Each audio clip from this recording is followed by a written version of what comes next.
welcome back to the show. Today we're going to be discussing the resumption of schools across Nigeria, especially for students in their exiting classes, majorly the senior secondary school 3 students.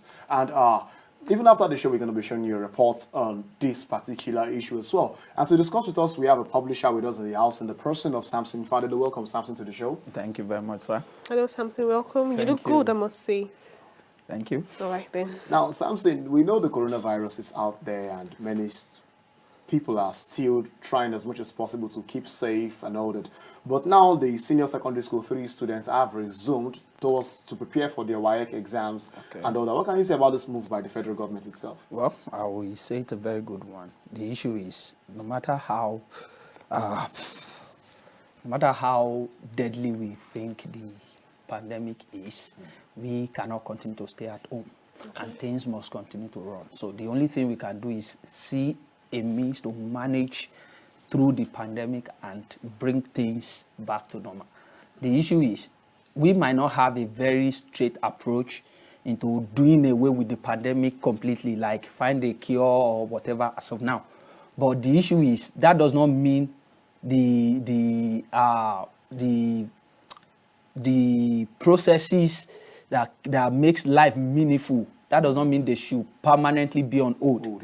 Do you understand now? So if the federal government is finding a means to bring the exiting class back to school, just probably for their exams, I think is a very good one. And at least is a good place to start. If we are able to manage this very well, it will give an insight into bringing other classes back to school. Okay, and then some more. You said you just made a very valid point. We can't keep our economy on hold for a very long time because other countries that started up this lockdown with us, I think they are progressing. And also, there's some guidelines that was put by the government to make it so, like the students who have vendors come to sell, they have to be open from 8 to 2 p.m. I feel that's a normal school time. When I was in school, we start school at devotion 8 a.m. then we close at 2 p.m. except you have extramural classes, you can now stay. But this is just a normal thing. But now talking about the students, the children, children are a bit, even those in the senior secondary school 3 and the junior secondary school 3 too. They are sometimes at the most rebellious stage. So would you think, I've not seen my friend in a very long time. My mommy could say, Margaret, where you go, don't hug anybody, but that's happening to children. Even where your mom is in the house, you're not even listening to instruction. You see now when mom is not around. So are they really going to adhere to these instructions? We know how children are. With that, I want to say that's why education is important. I believe the first thing they would do when they come to school is to orientate them about what is going on. They already know, but they need to know more. So by the time they educate them, let them know how severe the thing is and how deadly it might be. Nobody wants to die. Even the little children, they understand that. When it comes to nobody is saying don't play. Just be careful. That's what we are trying to say. This thing is dangerous, and once something is dangerous, at least your instinct will tell you to be very careful. So what they need, I think what the school needs to do at first is educate them the more when they come around. Say, this and this and this are the precautions. We are bringing you because we don't want to put your life on hold because of this. But you have to help us to continue this process. Do you understand now? By the time they explain to them why they need to maintain those rules, there's no problem about it. I know they will want to because it's what they have been longing for. They want to come back. Seriously, students want to come back to school, so they will not want to jeopardize anything, anything. They will not want to jeopardize the opportunity to come back. They will not want to do anything to just like flip away the opportunity to come back to school. So I want to believe students, they will try as much as possible to play to the rules. Now, but one thing I also see there is the fact there's a wide majority of Nigerians that are saying that the COVID-19 is not really so existent to that point. Now, maybe the federal government are just trying to just play along with it. And many of the students might have come in contact with these people. And students sometimes, it's the general word we all follow. When we all say, nothing can happen, nothing can happen. And I remember when I was in senior secondary school 3 as well. I know to a very large extent, if you tell me that this thing will kill me, that is the time I want to go and touch that particular thing, because let me see how death looks like itself. So sometimes, now, the school said they're going to be taking care of them from when they come into the school. They are not going to be Yeah. vendors in the school. Yeah. You have to bring your food from home and all that. Now, the problem is that what I'm looking at is that we don't have balanced lifestyles in Nigeria. Okay. Some families have the funds to take care of feeding students, even down to the school system, that you can carry your food home. But there are some families that haven't even eaten this morning. Yeah. They don't even know what food is going to look like. And Okay. you're telling them to go to school from 8 a.m. to 2 p.m. Some of them even depend on these vendors to look for something Buy to biscuits, eat. like, Buy yeah. biscuits and all that. How do you think they're going to cope in this particular system? The issue is, I want to believe parents at this time, they understand the situation of the country. And as much as they want their children to learn, they will try as much as possible to, for now, adjust to the currency. It's not going to be like this forever. Everything with time is going to return back to normal. So I want to believe for now, those parents will take the pain to at least put something and allow their children the opportunity to at least be able to learn one or two things at this period, at least for the sake of this period. They'll be able to at least put something in place, like help them to go through the day. Okay, before the show started up, I overheard your chit chat with Joshua, and one of the things you mentioned that I picked up was the fact that the students have been at home for a long time, and now not every child has a magnetic brain. Yeah. And now, yes, the government at some point had the radio school, according to what you said, and. Now, picking up, and you mentioned, he said you can teach mathematics online, and you mentioned physics, chemistry. I know how physics, chemistry can be because I was one science student. So how these children have been on, and children who have been at home, just midterm break, they forget certain things. Just of 4 months into this pandemic, how do you think they're able to cope? And now they're coming, don't forget, they're resuming to come write WAEC, Yeah. an examination that needs total concentration. So how are they going to do this? One thing I have known for long is a discontinuation in the process of learning is always a disaster. Correct, yeah. And this is not just a discontinuation, it's a long-term, in fact, it's a long-term discontinuation. So it's like they are going to start the section afresh. This pandemic is taking the whole of the education sector back to the beginning. That's what I have seen. The issue is, that's why when they said they are coming just to write WAEC and go back, I said, hey, only God will help them to pass this WAEC. Because the issue is, if you have been in a process and you discontinue the process, and after a long time, you are coming back to the process, you can't pick up from where you stopped. Yes. If you are coming on a journey and you started a car from Akure, you brought it to Ondo, and you left it for a while, you went somewhere, you came back to the car, you are starting the journey again, you are starting all over. You are not going to know what would have happened to that. Yes, you are not going to pick up your race at the pace you came from Akure. You are going to start to build another pace before you now get yourself to worry. That's the issue with education. That's the issue with learning. If you are learning something for a time and you went away and you are coming back, you can only have idea of what you've been taught. So it will take a long time to do a lot of. That's why there's something called revision. They take you through previous knowledge. So when they have taken you through the previous knowledge, yes, you have gotten to a point you can now continue from there. So I think the next few weeks now is going to be, they cannot learn new things. They are going to revise what they have done before. Digressing a little, now we have over 40,000 cases of coronavirus in Nigeria, according to statistics. But we recall when coronavirus first, we recorded in Lagos the first case of coronavirus, the Italian man. When it started spreading, they had to shut schools, and then we have up to 40,000. How ironic can it be that when we didn't have up to 40,000, we shut down schools, and now we have up to that amount. We are now reopening school and opening the economy up here because I need us to see it from another perspective. It's not as if the whole 40,000 are still having corona. At least a lot have been healed. Yes, so it's not as if the whole 40,000 is. Are those that are still having coronavirus till now. So that one is just the overall number recorded in Nigeria. Yes, that we have recorded. A lot of people had recovered, and if Nigeria had the chance to at least been able to treat some people and they recover, and up until now, I don't think the deaths recorded is up to 1,000. Go and check the Western world, they are not doing fine at all. There are countries that are recorded well over 250,000. And thank God our case is not like that. And so there's no reason to hold down. If we can still manage and put those people in school, there's no reason for holding them back. But now, if you look at places like ASU have said school should not resume till 2021. If ASU is saying that, I will like reason a bit along with them. And there must be, because when we go like forward, we have to look backward and see, and we have to find a point of equilibrium. That's when we can actually make something happen. If ASU is saying they are not coming, I think they have a point.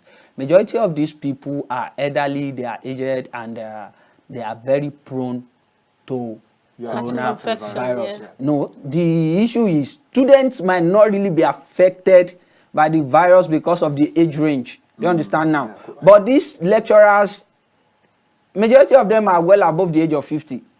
And so this thing is going to affect them more. Some of them, they had issues already. Some with diabetes, some with hypertension, some and many other cases like that, kidney problem, lung problem. They are managing. So if they are coming in contact with students from different states and different backgrounds now, it's going to be a kind of disastrous to them. So if they are saying they are not resuming, I don't think they are making a kind of mistake. They know what they are saying. I want to believe they understand what they are trying to say. But that notwithstanding, I still believe if the federal government will look critically into this thing, they will still find a way out. Now, talking about the federal government, what can you say about the fight against coronavirus so far from the federal government itself? Based on what they've done so far? You were talking about the fact that we don't have as much cases in Nigeria as we're supposed to have, like over 40,000 cases, and some have recovered from the case. But let's be sincere with ourselves. We've not tested much in Nigeria too as well. We've not tested people much in Nigeria as well. So what can you say about the federal government? And up until now, we are not having dead people on the street. So I want to believe. So you God think is still helping us. You think the fight against COVID-19 in Nigeria is doing a good work because we're not having The bodies on the issue is, streets? I want to say God is helping us. The issue, the whole of the problem, if it had affected us the way it's affecting them in the Western world, in fact, it will look like we don't have government at all. Okay. But thank God for God. Thank God God is helping us. I know this is you are saying that thank God for God now. You are saying that the federal government hasn't really put They are trying. But God is helping their effort. Let me just put it that way. They are trying. They are trying all they could do. Because if America, with all the sophistications, all the technology, all the medicine and everything, they are recording well over 250,000. I wonder what we are going to record. It's about them being trying. I even feel Nigerians are more careless with it. COVID-19 because we call back then in Lagos when they said Lagos was the epicenter, and you had people who were moving around without nose masks. People see jam-packed in the car or buses. You see, like I just said, that it has been God. The issue is Africans generally. I don't think there is any country in Africa that are recorded up to 10,000 deaths. Is there any? None. The issue is God is good to Africa. Let me put it that way. Okay. See, no matter how hard we try to put the fear of this thing in the mind of people, it's not going to help. One of the things that had helped us in Africa is because we don't really fear this thing. The fear is enough to kill. Okay. So now, the issue is, that was why I was saying it the other time, that what we really need to do is to educate those children about this thing. As much as you have knowledge about this thing, you like the fear you have for it reduced to a level. So once the fear is not there, to be able to manage it will not be a problem. Yeah. Do you understand now?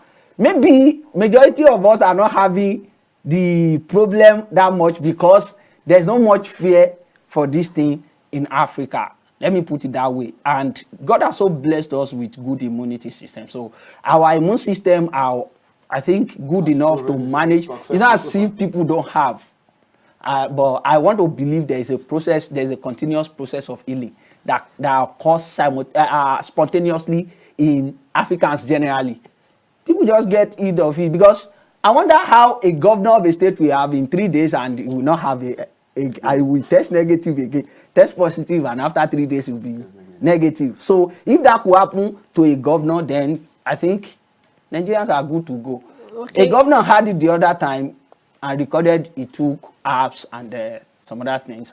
And I know Nigerians do a lot of that. They take a lot of apps. So if those are the things that have been helping us over the time, I want to believe it's God. But then, just still just to digress a bit, so what would you say about the record of coronavirus in Nigeria? Many, the popular belief that it's been doctored, they're not giving us the actual amount.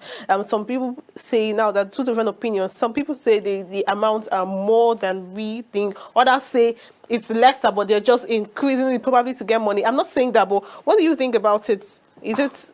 The issue is, I would not want to, like, put my mind in what I am not supposed to really bother my head about. The issue is, if God had been keeping us and we are still alive, and up until now we have not recorded up to like 10,000 deaths in Nigeria, let's just hope that God will continue to help us. The issue is whether or not they increase the count. The issue is there is corona and God is helping us. The people that have been treated is just the grace of God. Many people had it, they didn't survive in other countries. Do you understand now? Can't China, can't United States, can't Brazil, can't all those places. People hardly survive. Those that managed to survive, in fact, they saw it as testimony. So if with all the medicine and everything, and they still count it as testimony, I think we should at least count our own as testimony too, if we have not had much death by now. Yeah, but Samson, let's look at this thing. Now, one of the biggest languages of coronavirus is the fact that we need to look for a new way to do things. Okay. A new way to do things. Many people have talked about even the educational sector. We should be looking for new ways to do things. Yes. You know, earlier we were talking about the fact that the federal government, you know, introduced radio programs, TV programs to ensure that students learn and all that. But now, don't you think it's high time we begin to look at online schools that, you know, you don't have to be in the four walls of schools. Even by virtual learning, you can learn many things in the school system. Don't you think it's high time Nigeria should begin to look at this? The issue is, if you are not learning the easy way, you have to learn the hard way. If we are not going there because we want to go for player, we have to go because of corona. That's the way. If by now our universities in Nigeria will not be offering degrees online and diplomas online, I don't understand. Majority of schools abroad, that's what they do. You can stay in your house and have a certificate in Harvard and it will be recognized. Correct, very correct. Yes. And if Nigeria by now, after about 60-something years of independence, we are just going to be 60. And we, up until now, do not have universities who we offer, you know, certificate programs online. I think we have a problem. But some universities are doing that. I know currently, earlier this year, a friend of someone I know rather who was in her finals in Pennsylvania University just before the coronavirus law, and you know she was about to write her exam before they had to tell them to go home. You know, she after a while when they saw that the opening of the school wasn't forthcoming, they wrote her exam online. She wrote her exam online, like her final paper for law online. So I think we're a work in progress, if I would use that. So if Nigeria is coming back to that, I think it's a very good one. Okay. The issue is we need to find means to make it a standard one, because when it comes to education, standard is very, very important. Yeah. If you are coming from a background that is of low standard, nobody will recognize you.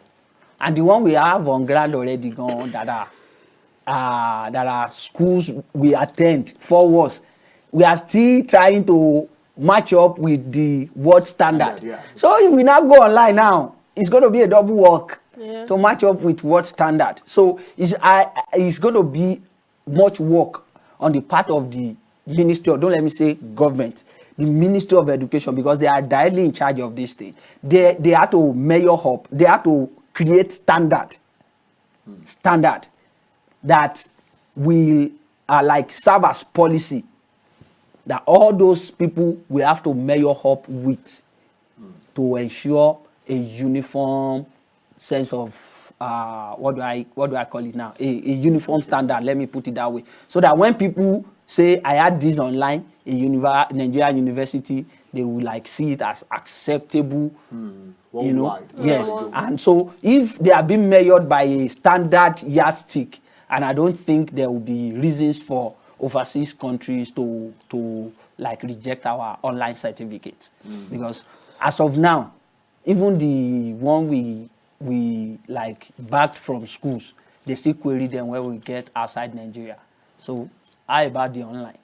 So I think the work is still more with the Ministry of Education to find a means, to find every possible means to make sure that the school will measure up to the world standard and try at least to give us reasons why we should be interested in it.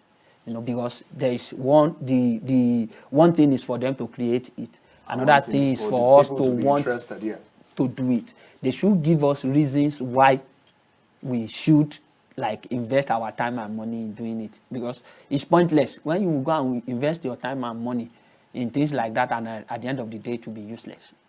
So what's the essence? So your keyword now, your final shot for this whole is like, let's measure up our standard, let's be better. Like the educational sector has to be better in what we do and upgrade. That's the total upgrade there. Yes. One thing I looked at is that, Samson, from your own perspective, you are an educationist, you know about education to a very large extent. Do you see school opening anytime soon, like fully? Anytime soon? If the government wants it, it will happen. Why are you so particular about the government? The issue is what they are not approving like this, it won't see the light of the day. If they see reasons why students should come to school today and put measures in place, like other countries of the world are doing, will come back to school. And nothing will happen. Seriously. Other countries that have opened, they are doing well because they put good measures in place. Everything is about planning. If these things can be planned very well, we'll be able to achieve it. But the issue is, although it's going to cost a lot of money, seriously, and if Nigeria could borrow money to do every other thing, there's no point.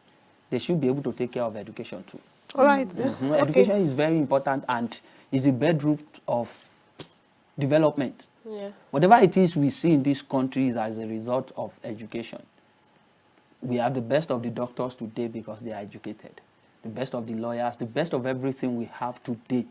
All those politicians you are seeing today, they had that opportunity because they went to school at one point or the other in their life.